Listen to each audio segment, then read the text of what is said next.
देखा कि कई समय पर ज़िंदगी में काफ़ी सारे स्ट्रगल और उतार चढ़ाव हमें देखने पड़ते हैं, और उसी तरह यह स्ट्रगल सिर्फ बाहर के संसार का ही नहीं पर अपने घर में भी हमें करने पड़ते हैं।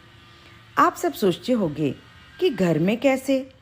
तो जब हमारे घर में भी हमें धार्मिक कार्य करना है या जैनों का घर कैसा होना चाहिए उसके लिए प्रयत्न करना है और घर में आलू प्याज नहीं लाना है, ऐसा प्रश्न जब घर में उठता है तब बच्चों के भी बहुत सारे सवाल और जवाब आ जाते हैं। तो मीना भाभी के जीवन में ऐसा क्या हुआ जिस कारण उन्होंने घर में आलू प्याज लाने तो बंद कर दिए और उसके उपरांत दीक्षा के लिए भी उनके भाव बढ़ गए। आज इन जीवों को अभयदान। माँ, आप ऐसे कैसे कर सकते हो? माँ, घर पे साहिब जी पगड़ने के लिए आए तो आपने क्या नियम लिया? क्या नियम लिया?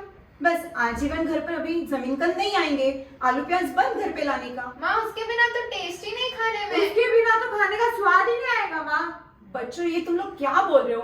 क्या अभी जमीन कंद हमारी इतनी आवश्यकता बन गई है कि उसके बिना हम लोग जिंदा ही नहीं रह पाएंगे? माँ, डॉक्टर भी यही सलाह देते हैं कि प्याज लहसुन ये सब खाने से बड़ी बड़ी बीमारियां दूर हो जाती आपको है। पता है वो कितने गुणकारी होते हैं? अच्छा, उनसे बड़ी बड़ी बीमारियां ठीक होती है, वो बड़े गुणकारी होते हैं। तो जो हमारे गुरु भगवान जिन्होंने आजीवन के लिए कंदमूल का त्याग कर दिया है, क्या वो हमेशा बीमारी रहते हैं? और ये सब कुछ छोड़ो, तुम्हारी ही छोटी बहन है, तुम्हारे मासी की लड़की, इस जीव हिंसा से बचने के लिए उसने इतनी छोटी सी उम्र में इस संसार का त्याग कर कर संयम जीवन स्वीकार किया है। तो क्या तुम और हम लोग घर पर लाने का त्याग नहीं कर सकते उनका? माँ, पर ये तो सब खाते हैं। हाँ माँ, ये तो सभी खाते हैं। तुम लोग आज भी अगर कोई भी धर्म, कोई भी ग्रंथ और कोई भी वेदों में पढ़ोगे तो सभी ने जमीन कंद का त्याग ही बताया है बेटा, और उसी के चलते हुए जीव हिंसा से हमें बचना चाहिए। इसीलिए तो मैंने भी आजीवन कंदमूल का त्याग किया है। तो क्या तुम इन्हें घर में लाने का त्याग नहीं कर सकते? हाँ माँ, आप बात तो सही बोल रहे हो। क्या इसके चलते तुम मेरे धर्म के संस्कार भी भूल गए? सही कहा, हम हमारे स्वार्थ में इतना गुम हो गए थे कि हम हमारे धर्म के संस्कार को ही भूल गए थे।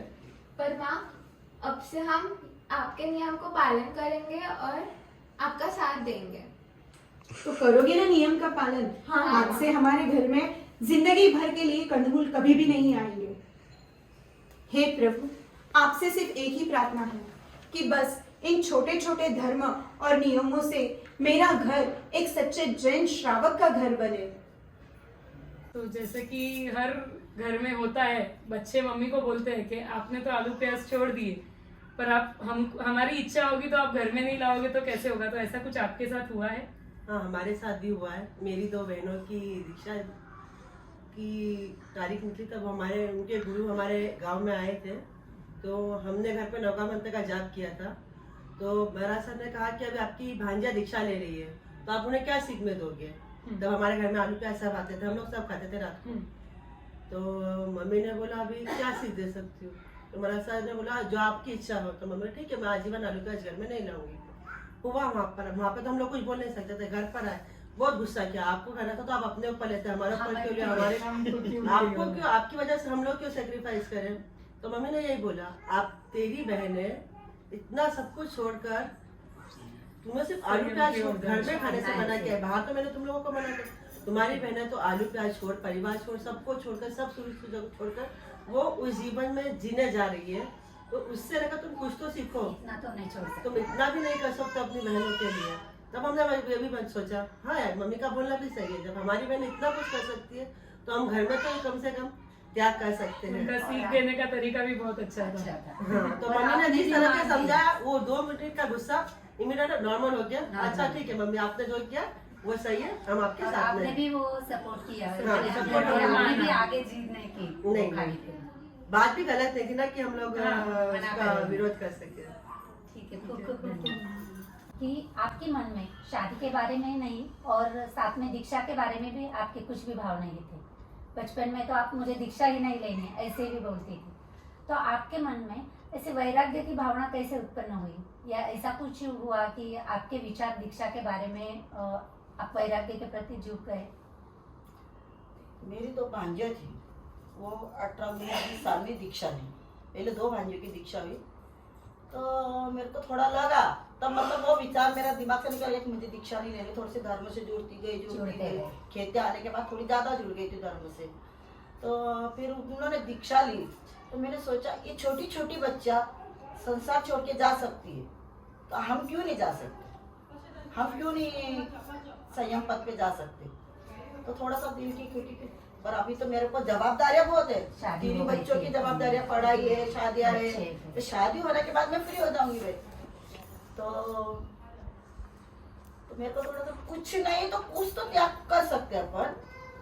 अभी से त्याग की भावना रखेंगे। तो मैंने कंदमूल का आजीवन कंदमूल का त्याग किया। ऐसे करते फिर और 2 भांजी की, 1 भांजी की दीक्षा हुई। इसे सबकी दीक्षा देख के ऐसा लग रहा था कि छोटे बच्चे जा रहे। कभी 8 साल के बच्चे की दीक्षा का आ रहे, इतने छोटे बच्चे अगर उसके ऊपर जा रहे, अगर संयम जीवन इतना कठिन होता तो ये बच्चे क्यों जाते है। संयम जीवन कठिन है, ये नहीं बोलती कि दीक्षा कठिन नहीं है, पर दीक्षा से संसार ज्यादा कठिन है। संसार में ज्यादा स्ट्रगल है, उसमें इतना स्ट्रगल नहीं है। वहां तो सेवा करने की झगड़ा, मैं करूं। और संसार में क्या बोलते हैं, ये मैं क्यों करूं, वो मैं क्यों करूं, ये होता है। तो उनकी दीक्षा से आपके भाव थे? स्ट्रगल बढ़ते गए। जब मैं दर्शन देखती थी कि ये इतना त्याग करते हैं, ऐसा करते, तो आप मैं कब करूंगी। तो फिर उनका देख के भाव आपने भी पक्के तो कब हुए? दीक्षा को लेके आपकी क्या सोच है, क्या है दीक्षा? दीक्षा यानी क्या? दीक्षा यानी 6 काय जीवों को अभयदान देना। 6 काय जीवों को अभयदान देना। संसार में रहकर 6 काय जीवों को अपन अभयदान नहीं दे सकते, कितना भी सोच लो पर नहीं दे सकते। 6 काय जीवों के अभयदान देना। और घर में अपन रह के बोलते अपन बहुत कुछ कर सकते पर नहीं होता। जो दीक्षा के बाद अपनी साधना है, बच्चे जो संसार में नहीं कर सकते, बहुत सी ऐसी चीजें कि अपन संसार में कुछ कर ही नहीं पाते। स्वाध्याय है, साधना है, अपना कुछ कर ही नहीं पाते। मैं खुद बोलती मैं भी नहीं कर पा रही हूँ अभी भी। जो दीक्षा के बाद अपन कर सकते हैं उसमें जो अपने को, मैं अभी 3 महीने हमारा सबके पास रह के आई, घर आने की इच्छा ही नहीं, इसलिए मेरे को घर नहीं जाना, मेरे को यहीं रहना। तो यहाँ अपना पूरी लगन से, पूरे ध्यान से वहाँ पे कर सकते हैं। हमारा ध्यान भटका नहीं रहता। मतलब पूरा उधर ही मन था। उधर अपना स्वाध्याय अच्छे से होता है, अपनी जो सीखना भी होता है, प्रतिक्रमण, स्वाध्याय, व्यावच वगैरह जो भी करना अपन अच्छे से कर सकते हैं। और संसार में काम के झगड़े होते, वहाँ संयम जीवन में ये नहीं, वहाँ काम की होड़ लगती, ये मैं करूँ, वो मैं करूँ। तो जैसे हमने देखा कि आजकल के जो युवा है, जो कंदमूल को अभक्ष्य नहीं पर गुणकारी मानते हैं, पर यह सोच विचार करना भूल जाते हैं कि गुणकारी वस्तुओं के कारण ही आज फास्ट फूड का इतना चलन है। पहले के ज़माने में जब फास्ट फूड नहीं होता था तब लोग बहुत कम बीमार होते थे। तो वह सोच की बात है कि हम हमारी संस्कृति को कहाँ लेकर जाए।